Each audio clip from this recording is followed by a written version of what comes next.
감사합니다. 요즘 우리 찬양대 찬양이 너무 은혜롭지 않습니까? 저는 찬양 들을 때마다 너무 마음에 감동이 있는 것 같고요. 귀한 찬양 감사드립니다. 여러분, 또 우리 이 예배 드릴 때마다 오케스트라가 있는 거 기억하시죠? 우리 학생들이 9시 예배 드리고 또 올라와서 같이 또 이렇게 예배 참석하고 또 악기 연주하고 있는데요. 우리 한번 격려의 박수 한번 해주면 좋겠습니다. 우리 오케스트라 감사합니다. 같이 한번 기도하시겠습니다. 하나님 아버지 감사드립니다. 이 시간 하나님 말씀 듣기 원합니다. 성령 하나님 이곳 가운데 임재하여 주시고 우리 마음과 심령에 하나님의 말씀의 빛을 비춰 주시옵소서. 말씀이 믿어지게 하시고 우리의 영혼에 와닿는 그런 복된 은혜의 시간 되게 하여 주시옵소서. 설교자 입술을 주장하시사 하나님의 말씀이 온전히 드러나게 하시고 선포될 수 있도록 역사하여 주시옵소서. 예수님의 이름으로 기도드립니다. 아멘. 제가 전임 사역을 시작한 지 얼마 안 됐을 때의 일입니다. 그때만 해도 신방 간다고 하면 엄청나게 긴장을 많이 했던 것 같아요. 설교 시간은 많은 분들을 대상으로 설교하기 때문에 준비된 말씀을 전하면 되는데요. 신방은 가볼 때마다 이 상황들이 다르고 또 어떠한 환경이 펼쳐질지 몰라서 참 두렵고 떨림으로 갔던 시간들이 있습니다. 하루는 한 권사님이 구역장님을 통해서 신방을 요청하셨어요. 남편 집사님이 요양원에 계시는데 거리가 좀 있고 해서 혼자 가기가 어렵다 말씀하시면서 좀 함께 가서 예배도 드려주고 또 맛있는 음식도 좀 대접하고 싶다고 이야기를 하셨습니다. 그 남편 집사님의 젊으실 때의 모습, 또 요양원 가기 전의 모습을 봤을 때 참 준수하시고 아주 멋진 분이셨거든요. 근데 이제 권사님 말씀으로는 몸도 많이 약해지셨고 이제 치매가 있어서 누군지 잘 알아보지 못한다 이렇게 이야기하셨습니다. 막상 그 요양원에 가보니까요, 두려운 것보다 더 심했습니다. 정말 모든 이 살과 근육이 다 빠지셨는지 앙상하게 남아 계신 그 모습. 그런데 권사님이 오셔도 아내를 알아보지 못합니다. 내가 누군지 알아요 하면 몰라요. 나 아무것도 몰라요. 그런데 너무나 환하게 웃어주시는 거예요. 권사님이 준비해 가신 음식을 딱 드렸더니요, 그 음식을 또 너무나 맛있게 드시는 거예요. 근데 그 모습에 권사님은 눈물을 흘리시더라고요. 여러분, 그렇게 이제 그 상황을, 음식을 다 드시고 이제 함께 찬양을 부르고 또 말씀을 전하고 예배를 드렸습니다. 예배의 마지막 가운데 우리 권사님이 이렇게 말씀하세요. 목사님, 우리 남편 집사님이 요양원에 오기 전에 예수님 참 잘 믿고 신앙생활 했는데 지금 보시다시피 나도 못 알아보고 예수님이 누군지도 모른다고 하는데 우리 남편 어떻게 합니까? 라고 이렇게 물어보시더라고요. 사실 그때까지 제가 그렇게 요양원에 신방을 간다든지 또 치매가 있으신 이런 분들에 대해서 별로 생각해보지 않았을 때였어요. 아직 목회 초기였기 때문에. 근데 그때 하나님이 저의 마음 가운데 주셨던 감동이 어떤 말씀이었냐면 이 로마서 8장에 나와 있는 그 어떠한 상황도 그 어떤 피조물도 우리 주 예수 그리스도 안에 있는 하나님의 사랑에서 끊을 수 없다라는 그 말씀이 저의 마음 가운데 떠올랐습니다. 그러면서 제가 권사님께 이렇게 말씀드렸어요. 권사님, 이전에는 우리 집사님이 하나님께 예배드리고 하나님 섬기고 하나님 꼭 붙잡으셨는데 지금은 하나님께서 우리 집사님을 붙잡고 계십니다. 두려워하지 마세요. 하나님은 결코 우리 남편 집사님의 손을 놓지 않으십니다. 라고 그렇게 말씀드렸던 기억이 지금도 생생합니다.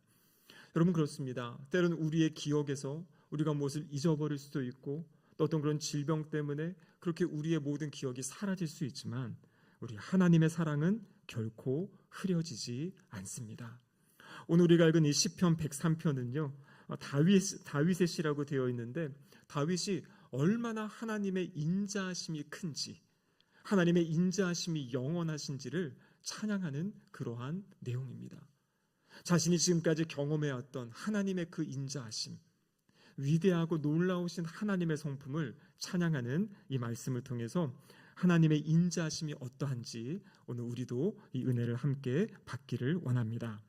첫 번째로 하나님의 인자하심은 우리의 죄보다도 깊다라고 본문이 이야기하고 계십니다. 오늘 8절 말씀해 보시면 이렇게 기록되어 있는데요. 우리 같이 한번 8절 읽어보겠습니다. 여호와는 긍휼이 많으시고 은혜로우시며 노하기를 더디하시고 인자하심이 풍부하시도다. 아멘. 이번 주에 우리 제자반 배우고 있는 내용이 하나님의 성품에 대한 내용입니다. 그래서 하나님의 10가지의 성품을 이렇게 하나 쭉 이렇게 배우고 돌아봤는데요. 여러분, 하나님의 성품을 알아야 되고 하나님의 어떠한 분이신지 알아야 되는 중요한 이유가 무엇입니까? 하나님을 알아가면 알아갈수록 하나님의 사랑을 경험하게 되고요. 하나님을 가까이 하게 되고요. 그리고 또 하나님이 주신 은혜가 무엇인지를 찾아가고 발견하게 되기 때문입니다. 우리가 지금 묵상하고 있는 시편에도 보면 끊임없이 지금 하나님이 어떠한 분이시다라고 이렇게 명제적으로 선언적으로 말씀하고 계세요. 우리가 해야 될 것은 무엇이냐면 성경에서 말씀하신 그 하나님이 어떠한 분이신지를 우리의 삶의 자리에서 날마다 경험하고 체험하면서 조금씩 알아가는 삶, 그것이 바로 우리의 신앙이 깊어지는 삶인 줄로 믿습니다. 오늘 8절에 보면 여호와는 긍휼이 많으시다 이렇게 말씀하십니다.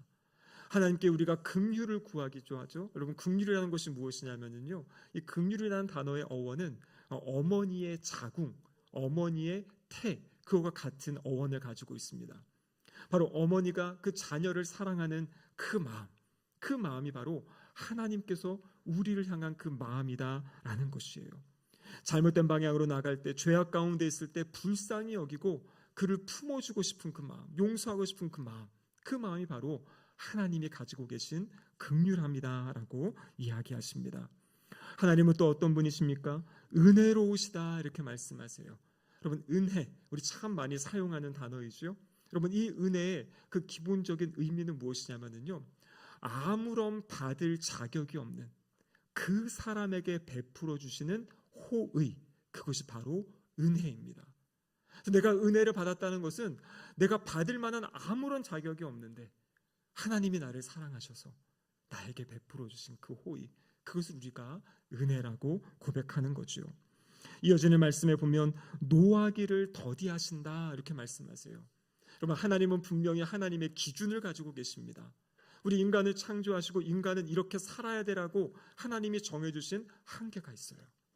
우리 지난주에 시편 104편 말씀에 보면요, 하나님이 세상을 창조하시고 물에도 한계를 정하셨다. 그래서 물이 함부로 침범하지 못하도록 그것을 정하신 분이 하나님이시죠.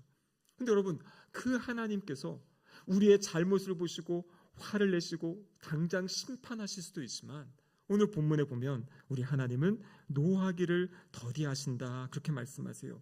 이어지는 9절 성경책을 보시면 이렇게 기록되어 있죠. 자주 경책하지 아니하시며 노를 영원히 품지 아니하시리로다. 그러면서 이야기하시는 말씀이 무엇입니까? 인자하심이 풍부하시도다. 여러분, 성경에 보면 인자하심, 우리 신약 성경에 보면 예수님이 자신을 가리키실 때 인자가 오는 것은 인자 이렇게 표현하는데요, 거기서 말하는 인자와 여기 시편에서 이야기하는 인자는 다른 의미입니다. 여기 인자의 의미는 뭐냐면요, 혹시 헤세드라는 그런 단어 들어보셨습니까? 이게 히브리어인데 요즘에는 보니까 뭐 카페 이름에도 헤세드, 어떤 뭐 출판사 이름도 헤세드, 그러면서 이 헤세드라는 단어가 많이 사용이 되는데요, 영어 성경을 보면 이 헤세드를 love 이렇게 사랑으로 번역하는데 우리 성경에는 이것을 그냥 사랑으로 번역하지 않았어요. 왜냐하면 사랑에도 참 여러 모습이 있고 종류가 있는데 이 단어는 단순히 헤세드는 사랑이라고 표현하기에는 뭔가 부족해요. 그래서 여기서 말하는 헤세드는 뭐냐면 하나님의 언약적인 사랑, 하나님이 약속하시고 하나님이 작정하신 그 신실한 사랑을 표현할 때 인자하심이다 이렇게 표현하고 있는 것입니다. 여러분, 하나님의 인자하심이 어떻게 나타납니까? 오늘 본문 10절에 보면 이렇게 기록되어 있죠. 우리의 죄를 따라 우리를 처벌하지는 아니하시며 우리의 죄악을 따라 우리에게 그대로 갚지는 아니하셨다 이렇게 말씀하고 있어요. 우리의 죄악대로, 우리의 악에 따라, 우리의 모습대로 심판하신다면 여러분, 오늘 이 아침에 이 자리에 나와 있을 사람 아무도 없습니다. 지난 한 주간에 우리가 생각했던 것, 우리가 말했던 것, 어떤 우리의 마음의 완악함, 여러분 이것대로 하나님이 다 심판하셨다면요, 우리는 이 자리에 나올 수 없었을 것이에요. 하지만 하나님께서, 하나님의 그 인자하심, 하나님의 그 사랑하심이 우리의 죄를 넘어서는 그 하나님의 인자하심 때문에 오늘 우리가 이 자리에 나와서 함께 주님께 예배드린다라는 것이죠. 여러분, 말씀드린 대로 하나님은 의로우신 하나님이십니다. 그렇기 때문에 죄에 대해서 그 죄를 간과하지 않으세요.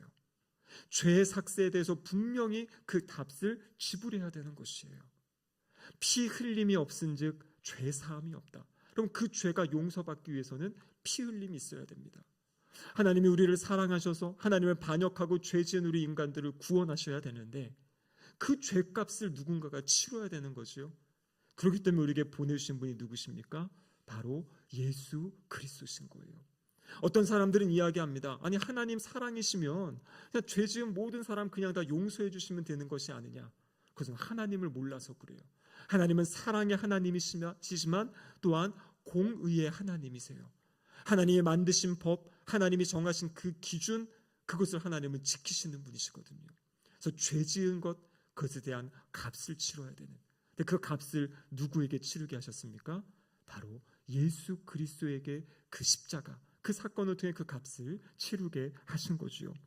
그래서 주님은 여기 있는 말씀처럼 긍휼이 많으시고 은혜로우시고 노하기를 더디하시고 특별히 인자하심이 풍부하시기 때문에 우리의 행한 대로 우리에게 갚지 않으시고 바로 주님의 십자가의 은혜를 통하여 예수 그리스도께서 그 모든 것을 담당하시고 우리를 구원하시며 우리를 용서하시고 우리를 자유케 해주셨다라는 것입니다. 여러분, 두 번째로는요, 오늘 본문 11절에서 14절까지 나와 있는 하나님의 인자하심은 우리의 죄를 멀리 옮기신다, 이렇게 말씀하고 계세요. 우리의 죄를 멀리 옮기십니다. 그리고 오늘 본문 11절과 12절에 이렇게 기록되어 있죠. 이는 하늘이 땅에서 높음같이 그를 경외하는 자에게 그의 인자하심이 크심이로다. 동이 서에서 먼 것 같이 우리의 죄가를 우리에게서 멀리 옮기셨으며 말씀하고 계세요. 하나님의 인자하심의 크기, 하늘이 땅에서 높다. 엄청난 그 크기를 이야기하고 있죠. 여러분, 동이 서에서 멀다. 여러분, 동과 서는 결코 만날 수 없어요. 그러니까 동이 서에서 먼 것처럼 우리의 죄가를 멀리 옮기셨다. 완전히 우리의 죄가를 제거하신 그 모습을 이야기하고 계십니다.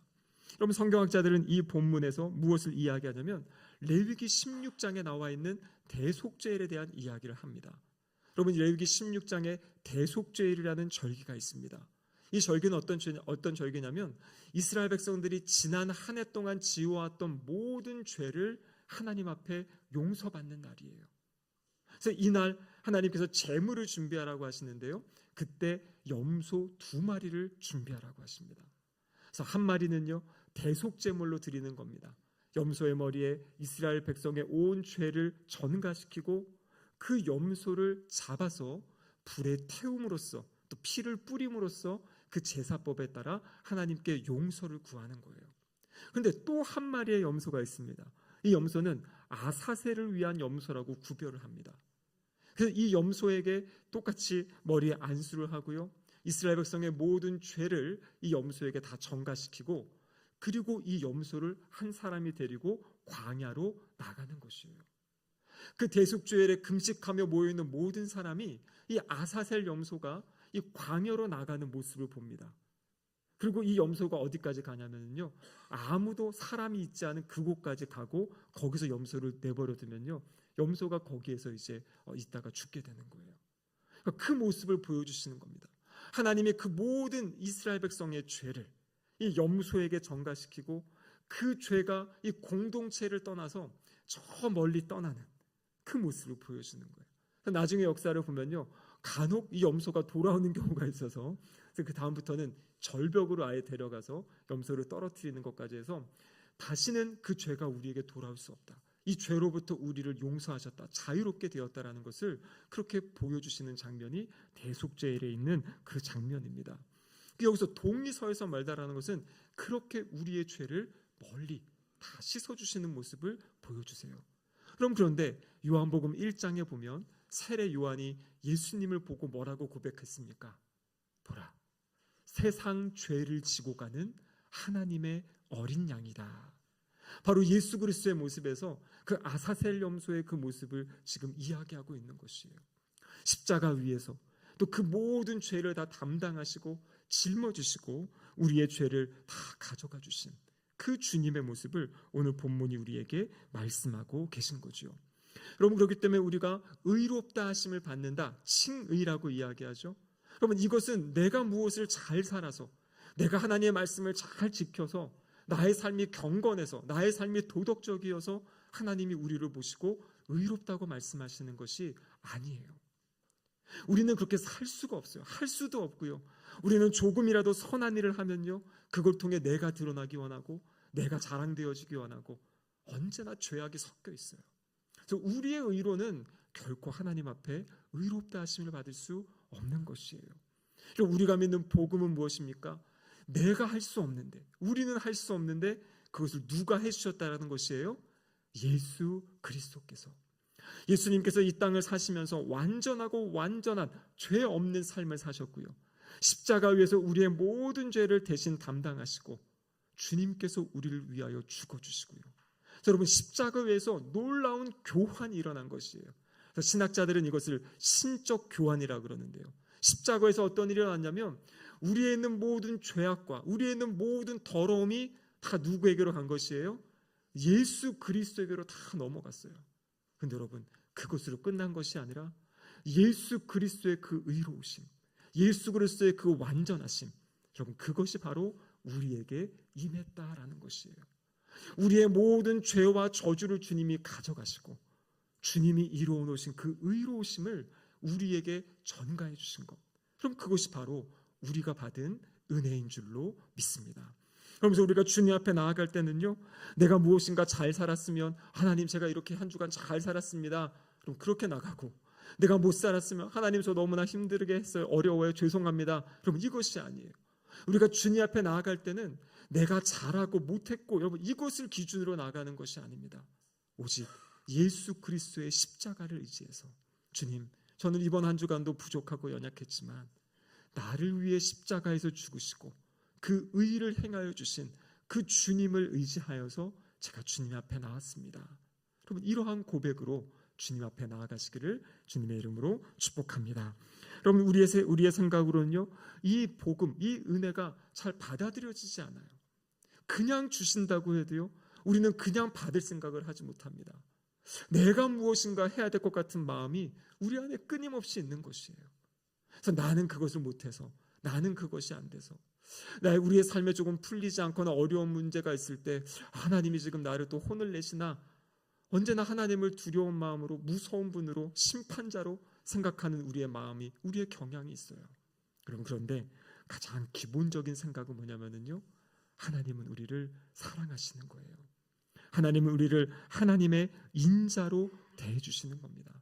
하나님의 인자하심이 아니고는 그 어느 누구도 하나님 앞에 나아갈 수가 없는 것이에요. 그럼 오늘 본문에 보면 이렇게 되어 있죠. 시편 103편 13절 14절인데요. 아비가 자식을 긍휼히 여김같이 여호와께서 자기를 경외하는 자를 긍휼히 여기시나니 이는 그가 우리의 체질을 아시며 우리가 단지 먼지뿐임을 기억하심이로다. 그럼 하나님은 우리의 연약함을 아세요. 우리는 흙으로 지음받은 존재들이지요, 먼지와 같은 존재들이라는 것 하나님이 아십니다. 그래서 우리의 끊임없이 범죄함, 우리의 그 연약하고 넘어지고 쓰러지는 모습도 자식을 긍휼히 여김같이 하나님께서 우리를 긍휼히 여겨주신다라고 말씀하세요. 여러분, 하나님의 긍휼하심을 입은 사람, 하나님의 진정한 사랑을 경험한 사람, 그럼 그 사람은요, 하나님의 그 사랑 때문에 사람이 변화되어지는 것이에요. 엄격한 규율로 그 규칙을 따른다고 여러분 사람이 변화되는 것이 아닙니다. 겉모습은 바뀌어질 수 있지만 여러분, 심령이 변화되는 것은요, 하나님의 은혜가 임할 때, 하나님의 사랑이 임할 때, 나같이 부족하고 연약한 사람을 위해서 하나님이 예수 그리스도를 내어주셨다, 하나님이 나를 받아주셨다, 하나님이 나를 용납해 주신다라는 것이에요. 여러분, 어린아이가 걸음마 하다가 넘어졌을 때 너 왜 그거 못 걸어? 이렇게 혼내는 부모가 있습니까? 그런 부모는 잘못된 부모예요. 넘어지면요, 가서 그 아이를 일으켜주고 세워주고 다시 해봐라, 걷게 하는 것이 부모의 사랑입니다. 여러분, 성경을 읽어보세요. 성경을 읽어보면 하나님은요, 때로는 엄한 부모의 모습으로 자녀들을 질책하시지만 결국에 그 이유는 무엇입니까? 그들을 세우고 일으키고 살리기 원하시는, 회복시키시기 원하시는 하나님 아버지의 마음이 그곳에 담겨 있다라는 것입니다. 여러분, 세 번째로요, 우리 하나님의 인자하심은 영원부터 영원까지 이릅니다. 오늘 본문 15절과 16절 이렇게 기록되어 있죠. 인생은 그날이 풀과 같으며 그 영화가 들의 꽃과 같도다. 그것은 바람이 지나가면 없어지나니 그 있던 자리도 다시 알지 못하거니와. 우리의 인생의 모습이 풀과 같다. 들의 꽃과 같다. 그럼 오늘 이제 1층과 우리 3층에 올라가시면 예쁜 꽃이 이렇게 지금 장식되어 있습니다. 누가 꽃을 기증해 주셔가지고 어제 식탁에 놨는데요. 참 예뻐요. 향기도 좋아요. 그럼 그런데 이 꽃이 얼마나 간 줄 아십니까? 한 주가 채 가지 못하더라고요. 다 시들어 버립니다. 한순간에요. 아주 밝고 향기를 내고 아름다운 모습으로 보이는 것은 한순간입니다. 그럼 우리의 인생의 모습을 봐도 그렇지 않습니까? 우리 과거의 이야기들을 나누게 되면요, 과거에 한가닥 하셨던 분들 참 많습니다. 근데 지금 모습을 보면 그런 얘기 있지 않습니까? 70, 80대면 이제 모든 것이 평준화된다, 이런 이야기들. 그것이 우리의 인생이에요. 어떻게 보면 약간 서글픈 마음이 들기도 하고요. 너무 빨리 지나가는 것이 아닌가. 지난 화요일에 갑자기 저희 문자가 와가지고 봤더니 제가 너무나 존경하는 교수님이 이제 하나님의 부르심을 받은 그 문자를 봤어요. 이제 70대 초반이시고 앞으로 할 일도 참 많으시고 지금까지 너무나 귀한 일을 하셨는데 하나님이 이렇게 또 불러가시는구나 생각을 하면서 진짜 우리가 하나님을 섬기며 살 수 있는 날이 많지가 않은 것 같아요. 하나님 우리에게 섬길 수 있는 기회를 주시고 하나님 나라를 위해 살아갈 수 있는 기회를 주시고, 그래서 우리의 인생을 보면 내가 이렇게 열심히 살아온 인생, 하나님을 이렇게 섬긴 인생이 이렇게 마무리되고 끝나는 거구나. 제가 이렇게 보기에 여기 계신 분들 중에 앞으로 100년을 사실 분은 아무도 안 계십니다. 100년 안에 다 하나님의 부르심을 받죠. 그래서 우리의 그 인생을 보면요, 때로는 이게 그냥 허전한 마음이 들 때도 있어요. 여러분, 오늘 본문에 하나님 뭐라고 말씀하시냐면요, 저기 17절에 보면 이렇게 되어 있습니다. 여호와의 인자하심은 자기를 경외하는 자에게 영원부터 영원까지 이르며 그의 의는 자손의 자손에 이른다, 이렇게 되어 있어요. 우리가 이 땅에 하나님 나라를 위해 살아가는 그 모든 삶이 나의 삶에서 끝나는 것이 아니에요. 하나님의 인자하심은요, 그것을 기억해 주시고요, 우리의 자손, 우리의 다음 세대를 통해서 그 하나님의 인자하심을 계속 부어주시고 그것을 이루어 가시는 모습을 보여주신다라는 겁니다. 여러분, 우리가 잘 알고 있는 믿음의 조상 아브라함, 창세기 12장에 하나님의 아브라함을 부르시면서 약속하십니다. 내가 너에게 땅을 주겠다, 자손을 주겠다, 너를 복의 통로로 사용하겠다, 그런 말씀을 주세요. 여러분, 그런데요, 아브라함이 175세까지 사는데요, 하나님이 그 가나안 땅을 주시겠다 그랬거든요. 동서남북을 바라보라, 다 내가 너에게 주겠다. 그런데 실제 아브라함이 살아있을 때 받았던 땅은요, 그 막벨라 굴이 있는 조그만 밭이었어요. 자신의 아내 사라를 묻을 수 있었던 그 무덤, 아주 그 가나안 땅에서도 아주 일부분만 그는 그 기업으로 받고 자신의 삶을 마무리했습니다. 하나님이 아브라함에 끊임없이 약속하셨죠. 하늘의 이 별처럼 바다의 모래처럼 너의 자손을 많게 해주겠다. 여러분, 그런데 아브라함이 자신의 눈으로 봤던 자손은요, 자신의 아들 이삭과 그리고 이삭의 자녀 에서와 야곱, 손주들도 못 봤어요. 딱 거기까지. 손주는 본 거죠. 손주고 그 증손자를 보지 못하고 하늘의 별처럼 많은 자손을 약속하셨는데 아브라함의 생애에서는 3명의 그 자손들을 보고 삶을 마무리했어요. 어떻게 보면 하나님의 약속과는 너무나 거리가 있는 삶인 것 같죠? 여러분, 그런데 하나님은 그 아브라함의 삶, 그 아브라함의 순종을 기억하십니다. 그래서 이후에 나오는 말씀들을 보면 아브라함의 하나님, 아브라함의 하나님이라고 하나님이 자신을 소개하십니다. 바로 아브라함이 하나님께 순종하며 신실하게 걸었던 그 믿음의 모습, 그러면 그것을 통해서 하나님이 그 자녀 세대, 그 다음 세대에게 또 인자하심을 베풀어 주시고 하나님의 역사를 이루어 가셨던 모습을 보여주시는 겁니다. 여러분, 우리의 삶은 짧고 유한하고 오늘 말씀처럼 이 풀과 같이 이제 어느 한순간이면 다 시들어버릴 수 있습니다. 하지만 하나님의 인자하심은요, 영원하십니다. 우리가 다 이루지 못하였던 일들, 또 우리가 해왔던 귀한 사역들을 또 누군가 우리의 다음 세대를 통해서 하나님이 그것을 이루어 가시고 세워 가시고 하나님의 약속을 성취해 가시는 분, 그분이 바로 우리가 믿는 하나님이신 줄로 믿습니다. 여러분 이 아침에 다시 한번 우리 하나님의 사랑의 음성을 들으시기를 바랍니다. 세상은 끊임없이 우리가 어떤 한 일로 우리의 어떠한 결과를 가지고 우리를 판단하려 하고 우리의 어떠한 기준들을 매기게 됩니다. 그래서 우리는 끊임없이 그러한 스트레스와 압박 가운데 살아가고 있어요. 여러분 그런데 하나님은 그렇지 않아요. 하나님 우리에게 말씀하십니다. 동이 서에서 먼 것 같이 너의 모든 죄를 내가 옮겼다. 죄악 가운데 살아가지 마라. 나는 내가 먼지임을 안다. 그래서 내가 너를 붙들고 있다. 너는 연약하지만 나의 인자함은, 너를 향한 인자함은 영원하다. 우리 주님이 말씀하여 주십니다. 이 영원한 하나님의 인자하신 사랑, 그럼 그 사랑을 마음껏 마음에 품으시고요, 또 그 사랑에 감격해서 그 사랑을 흘려보내며 살아가는 우리 모든 성도님들 되시기를 주님의 이름으로 축복합니다. 아멘. 기도하시겠습니다. 하나님 아버지 감사드립니다. 영원한 인자하심으로 우리를 사랑하여 주시고 품어주심에 감사드립니다. 이번 한 주간도 그 하나님의 인자하심에 의지하며 신뢰하며 믿음의 걸음 걸어가는 우리 모두 될 수 있도록 붙잡아 주시옵소서. 예수님의 이름으로 기도드립니다. 아멘.